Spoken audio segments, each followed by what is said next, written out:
Astra Motor Sulawesi Selatan sebagai main dealer sepeda motor Honda untuk wilayah Sulawesi Selatan, Barat, Tenggara, dan Ambon, menghadirkan inovasi terbaru dengan membuka Astra Motor Experience Center di Trans Studio Mall Makassar.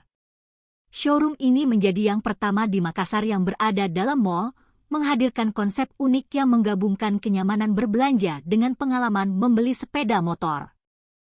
Kepala Wilayah Astra Motor Sulawesi Selatan, Hamsir Sutrisno, mengungkapkan bahwa Astra Motor Experience Center dirancang untuk memberikan pengalaman baru bagi konsumen yang ingin membeli sepeda motor Honda. Konsumen dapat melihat berbagai model sepeda motor Honda sambil menikmati suasana mall dan secangkir kopi dari Kopi Teori yang tersedia di dalam showroom. Ada Kopi Teori di Astra Motor Experience Center. Tentu ini akan menyajikan pengalaman berbeda bagi konsumen sepeda motor Honda. Ini juga menjadi bentuk komitmen kami untuk selalu dekat dengan masyarakat, khususnya konsumen Honda, ujar Hamsir melalui rilis.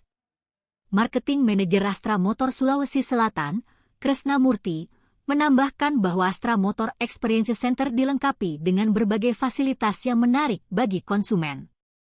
Di antaranya adalah simulator MotoGP, di mana pengunjung dapat merasakan sensasi balapan motor, serta melihat langsung unit sepeda motor yang ingin dibeli. Ini akan memberikan experience yang berbeda kepada masyarakat Makassar maupun Indonesia yang akan membeli sepeda motor Honda. Ini juga bisa mendekatkan Honda jagoanku dengan masyarakat, tutur Kresna.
Download Tribun X sekarang, menghadirkan lokal menjadi Indonesia.